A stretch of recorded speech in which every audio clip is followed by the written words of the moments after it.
Bismillahirrahmanirrahim. Assalamualaikum warahmatullahi wabarakatuh. Halo anak-anak keren dan hebat, bertemu lagi dengan Bu Yuli. Bagaimana kabarmu pada hari ini? Semoga kita selalu diberi kesehatan oleh Allah Subhanahu wa Ta'ala. Amin. Anak-anak, materi yang akan kita pelajari hari ini yaitu tema 3, benda di sekitarku, subtema 1, aneka benda di sekitarku, tentang mengenal bahan dasar benda dan mencoba alat ukur benda. Anak-anak, bahan dasar benda yang akan kita pelajari hari ini yaitu kertas.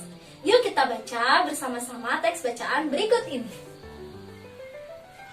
Kertas di sekitar kita.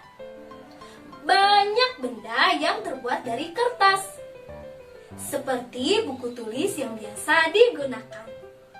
Contoh lain, tisu, kardus, dan koran juga terbuat dari kertas. Anak-anak, tahukah kamu bahan dasar apa yang digunakan untuk membuat kertas? Ya, kayu adalah bahan dasar untuk membuat kertas. Biasanya pembuatan kertas dilakukan secara bertahap di pabrik.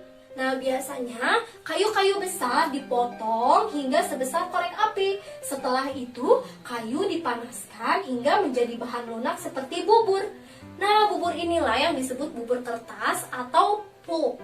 Nah, proses selanjutnya, pulp diberi pewarna dan disaring hingga kandungan airnya habis. Pulp yang sudah kering meninggalkan ampas berupa serat selulosa yang saling terkait. Kemudian, serat selulosa ini digiling hingga menjadi pipih menjadi seukuran kertas yang diinginkan. Nah, anak-anak bisa melakukan percobaan. Coba anak-anak menulis di atas kaca. Apakah hasil tulisanmu di atas kaca sama seperti tulisan di atas kertas?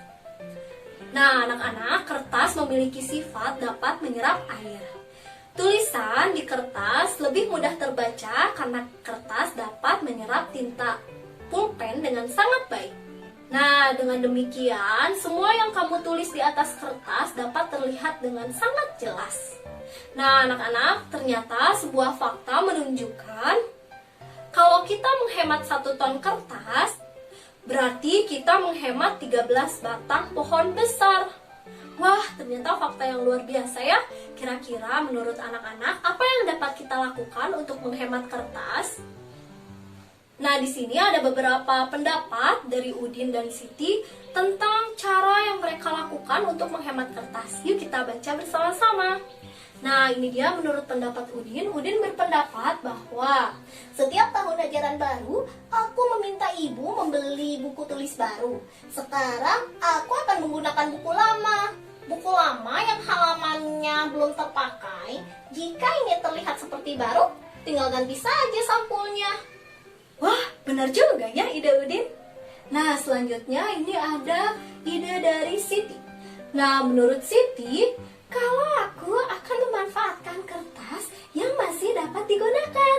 Misalnya, menggunakan kertas di 2 sisinya.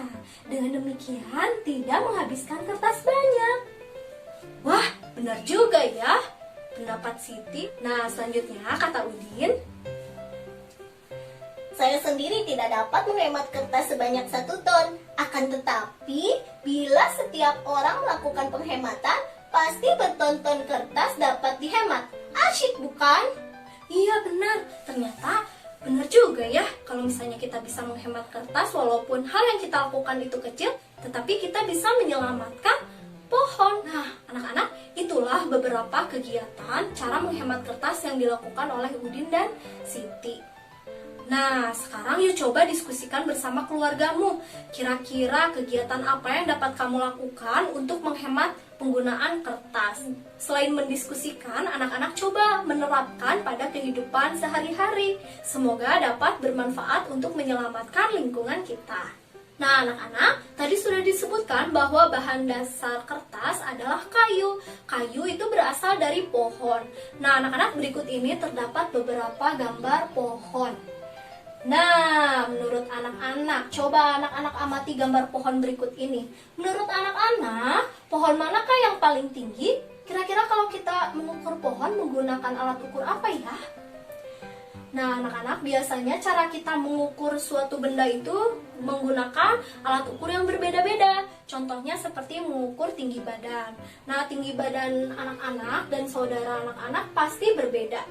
Nah, kira-kira apakah semua panjang atau tinggi benda dapat diukur dengan alat ukur yang sama? Coba menurut anak-anak, kira-kira bisa tidak diukur dengan alat ukur yang sama? Nah, biasanya tidak bisa ya, karena alat ukur benda itu ada bermacam-macam jenisnya. Nah, anak-anak sudah belajar mengenai beragam alat ukur benda seperti pada pembelajaran sebelumnya.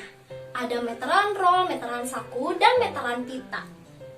Apakah anak-anak pernah menggunakan salah satu alat ukur tersebut? Nah, anak-anak, yuk coba tuliskan alat ukur yang tepat untuk mengukur benda-benda yang ada pada tabel berikut ini. Nah, kamu bisa berdiskusi bersama anggota keluargamu. Nah, setelah anak-anak berdiskusi dengan anggota keluarga mengenai alat ukur yang tepat untuk mengukur sesuatu, yuk coba lakukan kegiatan berikut ini. Nah, anak-anak bisa mencoba untuk mengukur tinggi badan 3 orang saudaramu atau 3 orang anggota keluarga di rumah. Nah, selanjutnya tuliskan hasilnya pada tabel seperti berikut ini. Nah, gunakan satuan sentimeter dalam pengukuranmu. Alhamdulillahirrabbilalamin, demikian pembelajaran kita hari ini. Anak-anak tetap semangat, tetap jaga kesehatan, dan tetap ceria. Sampai berjumpa kembali. Wassalamualaikum warahmatullahi wabarakatuh.